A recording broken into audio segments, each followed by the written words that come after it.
قل هل يستوي الذين يعلمون والذين لا يعلمون إنما يتذكر أولو الألباب.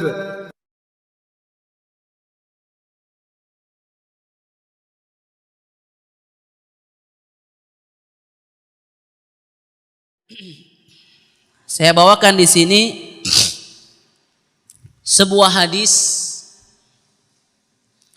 di mana di dalam hadis ini Nabi menjelaskan sebab utama kehinaan yang menimpa kaum muslimin dan solusinya apa. Hadis ini sahih, diriwayatkan oleh Imam Abu Daud, demikian pula Al-Imam Al-Baihaqi dalam kitabnya As-Sunanul Kubra. Baginda Nabi sallallahu alaihi wasallam bersabda, "Idza tabayya'tum bil 'ainah wa akhadhtum adhnabal baqari wa raditum biz zar'i wa taraktumul jihada sallatallahu alaikum dhullan la yanzi'uhu hatta tarji'u ila dinikum."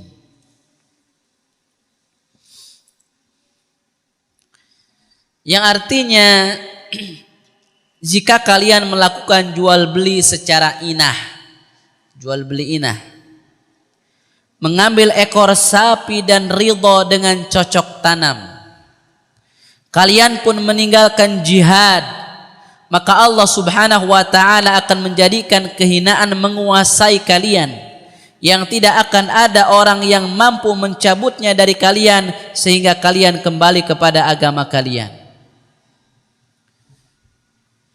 Saya jelaskan kalimat per kalimat dari hadis ini. Pertama, kalimat jika kalian melakukan jual beli secara inah. Jual beli inah ini adalah salah satu jual beli ribawi. Yakni seseorang menjual barang misalnya 1,2 juta tempo 1 bulan.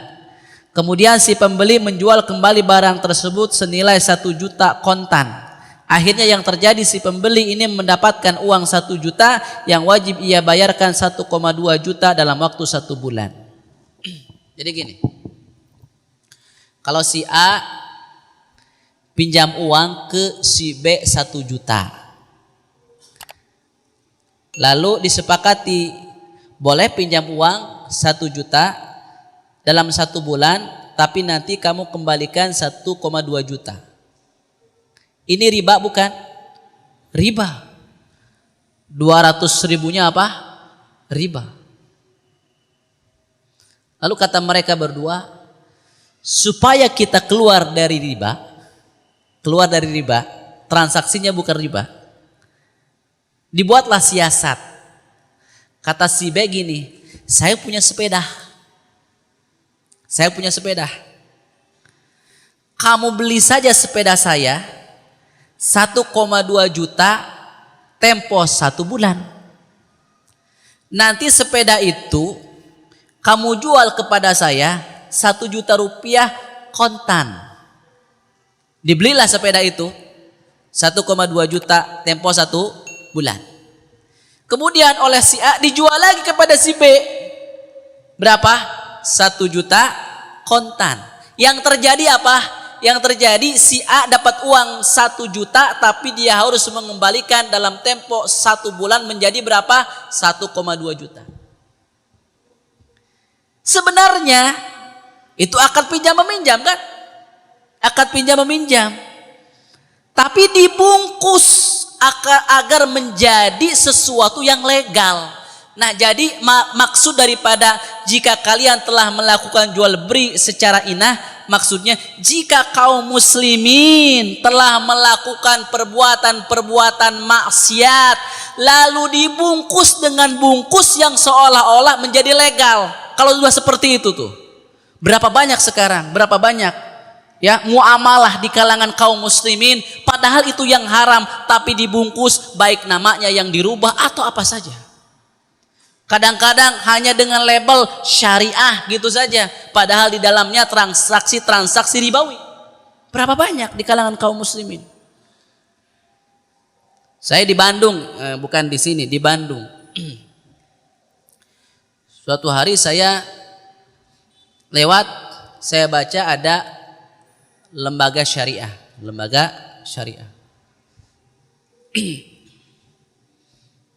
Penasaran juga, ya.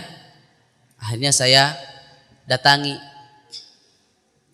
Oh, ini syariah ya, yang transaksi yang ada di sini ya Pak? Iya, syariah. Bisa saya minta produknya apa saja? Di antara produknya adalah kalau kita pinjam uang 1 juta, kata dia, ini tabelnya. Kalau pinjam uang 1 juta itu tanpa bunga. Tanpa bunga? Iya, tanpa bunga. Lihat tabelnya. Jadi kalau saya pinjam uang 1 juta, di tabelnya itu saya harus membayar 100.000 per bulan selama 1 tahun. Nggak ada bunga kan? Nggak ada bunga. Kalau bunga kan sekian persen, nggak ada kan? Itu nggak ada bunga. 100.000 selama 12 bulan jadi berapa? 1.200.000. Memang nggak ada bunga, tapi ada riba, ya kan? Makanya saya candain itu pegawainya. Oh gitu ya. Jadi yang haram itu bunga ya Pak ya? Iya, bunga itu haram Pak. Gitu kata petugas. Menurut saya Pak, tidak semua bunga itu haram. Iya Ustadz, ya Pak, iya. Tidak semua bunga itu haram. Bunga desa halal Pak. Saya bilang, saya candain. Lalu dia ketawa. Nah, dalam syariat Islam yang haram itu riba. Walaupun dia bukan dalam bentuk bunga, tapi kalau dia riba itu haram. Yang 200 ini riba Pak. Ini haram loh Pak. Lalu dia bilang, oh Bapak silakan bicara sama pimpinan saya. Ya mangga, saya tunggu. Pimpinannya di atas. Saya tunggu nggak turun-turun juga. Ya udah saya pulang aja. Artinya banyak sesuatu yang sesungguhnya apa? Itu keluar dari syariat Islam tapi dibungkus. Ya, hanya dengan label misalnya syariah, padahal yang di dalamnya tidak sesuai dengan syariat. Nah, kalau kaum muslimin sudah seperti itu, melegalkan sesuatu yang diharamkan, sampai dibungkus dengan nama-nama yang seolah-olah itu sesuai dengan agama. Bukan yang di sini yang Nabi maksud bukan hanya transaksi inah saja, apa saja pokoknya.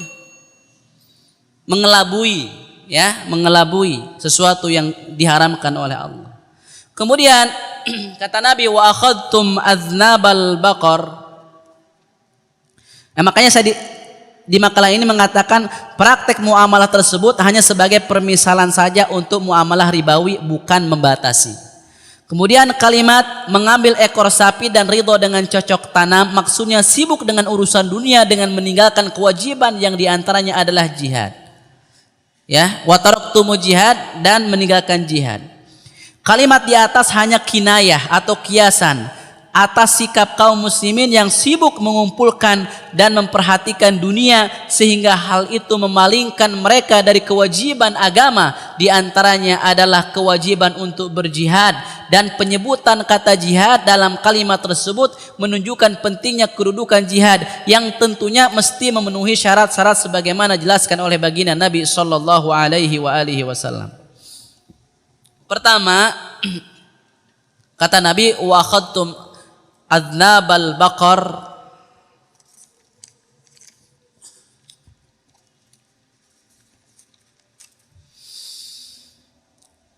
waraditum bizzar'i, itu kinayah tentang kehidupan kaum muslimin yang sudah sibuk dengan dunia tanpa ada perhatian terhadap akhirat. Jadi kalau kaum muslimin sudah mengelabui agama, kaum muslimin sudah hidup dengan gemerlap dunia, lupa akhirat, sehingga dengan sebab itu mereka meninggalkan kewajiban agama. Penyebutan kata jihad di sini bukan hanya sebatas jihad, apa saja kewajiban agama. Bahkan di antara kaum muslimin sudah meninggalkan sholat, Ditanya, kenapa meninggalkan sholat? Sibuk. Sibuk. Ya, ketika adzan dikumandangkan masih sibuk transaksi. Seharusnya kalau adzan sudah dikumandangkan tutup toko.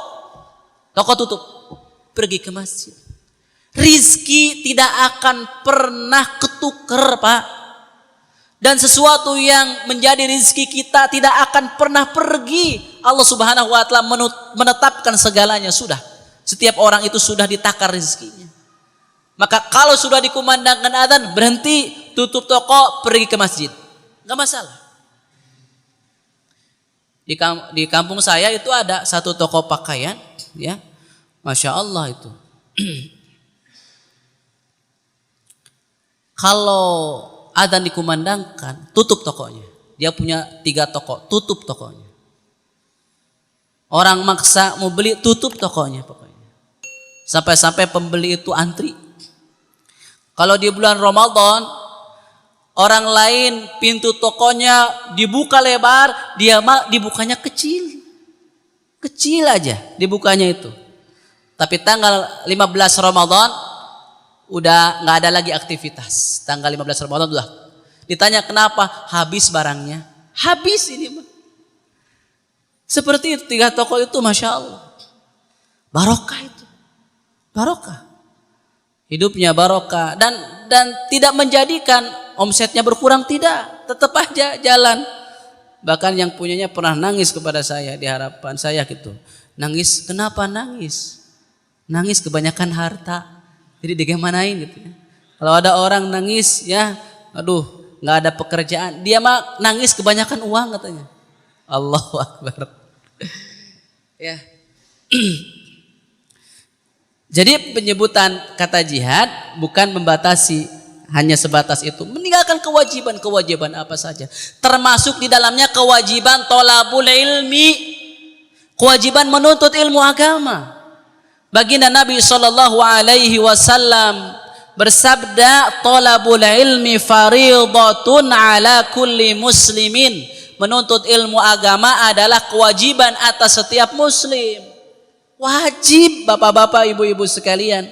Bahkan Al-Imam Asy-Syafi'i rahmatullah alaihi mengatakan bahwa talabul ilmi afdalu minan nafilah. Menuntut ilmu agama itu jauh lebih baik daripada melakukan sholat sunnah. Kenapa? Karena talabul ilmi adalah wajib hukumnya. Kemudian di sini juga perlu difahami bahwa jihad pada asalnya maknanya memang pergi ke medan perang. Tapi itu ditunaikan jika memenuhi syarat-syaratnya. Di antaranya adalah perintah dari seorang penguasa. Jadi kalau penguasanya sudah memerintahkan untuk berjihad, maka berjihadlah. Di antara syaratnya, nggak bisa jihad itu pertama dilakukan oleh orang per orang. Atau jihad itu dilakukan negara yang aman seperti kita jihad, ngebom di mana-mana. Jihad apa? Ini kaum muslimin dan ini negara kaum muslimin, mayoritas di negara kita adalah kaum muslimin. Negara yang aman, negara yang di sana kita bisa kumandangkan adzan, bisa kita lakukan sholat berjamaah, sholat Jumat, sholat Id. Ini negara kaum muslimin. Bahkan menurut pemahaman para ulama fikih madzhabul arba'ah, bahwa negara yang seperti itu adalah negara Islam. Indonesia negara Islam. Kenapa? Karena pemimpin kita adalah seorang muslim. Karena kita adalah negara yang syiar-syiar Islam begitu nampak. Syiar-syiar begitu nampak, pemimpinnya muslim, itu sudah cukup untuk disebut bahwa negara tersebut adalah negara Islam. Maka tidak boleh mengucurkan darah. Siapa yang mereka perangi? Nggak boleh mengucurkan darah di negara seperti ini. Ini negara Islam. Dan negara di Indonesia, negara Islam dengan kaum muslimin terbanyak adalah Indonesia. Kita harus bersyukur kepada Allah Subhanahu wa Ta'ala yang telah memberikan kepada kita aman. Masya Allah. Bapak-bapak, ibu-ibu sekalian, ya, Di negara kita ini bisa pergi ke masjid ngaji.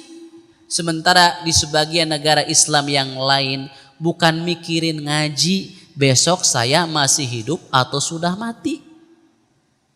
Ya, seperti teman-teman kita, saudara-saudara kita di Irak, di Suriah, di Yaman, di Myanmar, ya. Maka kita harus bersyukur kepada Allah Subhanahu wa taala. Juga kita doakan para pemimpin kita, mudah-mudahan Allah senantiasa memberikan hidayah kepada mereka. Hidayah Islam, hidayah sunnah, sehingga mereka menjadi sebaik-baiknya pemimpin yang adil, betul-betul adil. Doakan kepada mereka. Sebagaimana yang dikatakan oleh Al-Imam Ahmad, demikian pula Fudail bin Iyad, seandainya aku memiliki doa yang mustajab, aku yakin doa ini pasti dikabulkan oleh Allah, niscaya akan kupanjatkan kepada Allah untuk kebaikan para pemimpin. Kenapa? Karena baiknya pemimpin adalah kebaikan bagi rakyatnya. Buruknya pemimpin adalah buruk atau keburukan bagi rakyatnya. Walaupun pemimpin itu sendiri adalah cerminan rakyatnya. Ya, kita jangan selalu nuntut, pemimpin teh jika gitu ya. Kita lihat diri kita nih, lihat diri kita. Ya. Para ulama mengatakan kama takunu yuwalla alaikum. Kalian akan mendapatkan pemimpin seperti keadaan kalian. Kalau kitanya ahli maksiat, bangsanya ahli maksiat, lalu kita mendapatkan pemimpin yang seperti itu, ya wajar. Wajar, ya.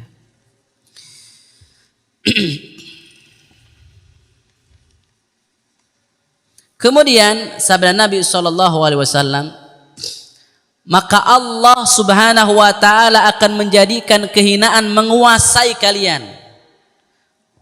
Nabi bersabda, sallatallahu alaikum dzullan. Maka Allah Subhanahu wa taala akan menjadikan kehinaan menguasai kalian. Ini adalah peringatan yang sangat kuat dari Nabi SAW, di mana kaum muslimin bukan sekedar hina, akan tetapi dikuasai oleh kehinaan, seolah-olah hampir tidak ada celah untuk keluar. Jika kaum muslimin telah melakukan berbagai kemaksiatan kepada Allah, lalu kemaksiatan itu dibungkus seolah-olah perkara yang legal, perkara yang boleh, kaum muslimin telah sibuk dengan urusan dunia, melupakan akhirat, melupakan kewajiban-kewajiban mereka sebagai hamba Allah. Nabi SAW bersabda, maka Allah akan menjadikan kehinaan menguasai kalian. Bukan hanya menjadi hina, tapi dikuasai. Ini sebuah ungkapan yang sangat kuat. Artinya kita nggak mungkin keluar dari kehinaan tersebut. Makanya Nabi melanjutkan sabdanya, ya, la yanzi'uhu ankum hatta tarji'u ila dinikum. Tidak akan ada orang yang mampu mencabut kehinaan itu dari diri kalian sehingga kalian kembali kepada agama kalian.